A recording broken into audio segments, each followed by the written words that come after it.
Македонија е втора во Европа по недоверба кон медиумите. Една од главните причини е недостигот од слободни медиуми, покажува последниот извештај на Freedom House.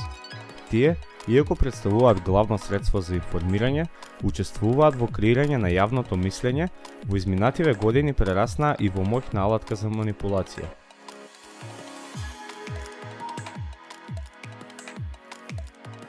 Лажни вести и манипулирање со народот со подпросечна интелигенција, претпоставувам. И зависно од тежината на тие дезинформации можат да сменат може да го сменат мислењето на луѓето кои што ги примаат тие дезинформации. Дезинформација е нешто што е начелно вистинито, но определени факти од тоа се издвоени со цел да се наштеди, односно делот таа вистина е издвоена и е презентирано она што сака да се биде презентирано, така да. Disinformation is something that is knowingly false but shared with the public in order to cause harm.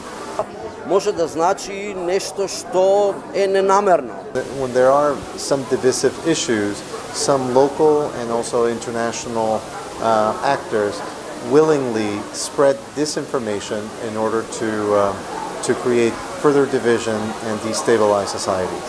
Дезинформацијата може да настане и ако новинарот не си ја сработи работата професионално, ако е мрзлив, ама за жал има и такви ситуации каде што можете да бидете целосно професионален, да ги проверите сите извори, да направите се што треба и повторно она што ќе го објавите да испадне неточно и да мора да се извинувате.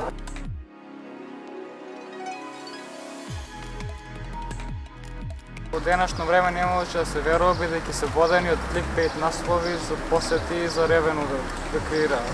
Бројот на медиуми на кои што безрезервно им веруваме е многу мал, затоа што како гледаме ние традиционалните медиуми до сега беа во канџите на политиката. Сега допрва треба да видиме како ќе се развива ситуацијата во нови околности последнава година дена, а кај порталите човек треба да биде многу внимателен. Па не им верувам на медиумите, на сите медиуми не. Помислам дека има многу лажни вести.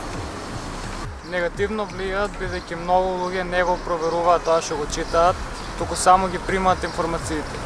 Многу него ни отвараат постот што е ставен, туку само насловот го читаат и оттаму земаат закучоци за белешки.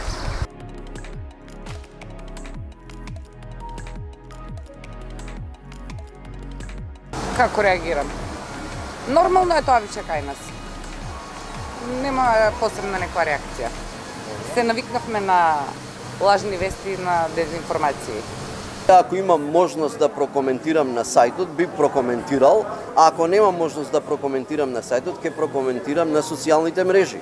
Се разбира, ако со таа информација се крши кривичниот закон, односно ако се повикува на насилно рушење на уставниот поредок или на војна, може би дури и би пријавил во полиција. Првен сакам да се осигурам дали тоа е точна информација или дезинформација, па после тоа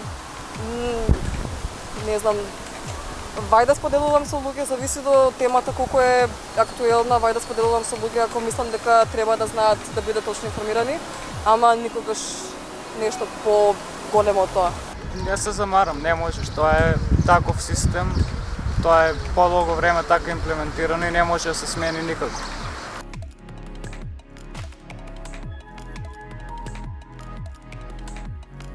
Мислам дека треба да бидат, ама не би знаела адекватна санкција за тоа. Санкционирањето со затворање на медиуми или со големи казни, со тоа веќе се нарушува слободата на говорот. А слободата на говорот е загарантирана со нашиот устав и ние не смееме никако да ја нарушиме. Додека не се санкционира, додека не се казнат, нема да има подобрување ниво информациите точни. Со порастот на дезинформациите и злоупотребата на моќта што ја поседуваат медиумите, како превенција, тие самите создадоа регулативни тела кои имаат обврска да укажат на грешките и да спречат наредни дезинформирања. Како такви се Советот за етика во медиумите во Македонија и Агенцијата за аудио и аудиовизуелни медиумски услуги. So what you should do is you should go through the mechanisms established by these social media organizations so that you can report this disinformation campaigns, and so that they can deal with it according to their procedures. If you also note disinformation on traditional media, what you should do is that you should get involved. Write an op-ed piece, write something that would counter this disinformation campaign through the traditional media as well.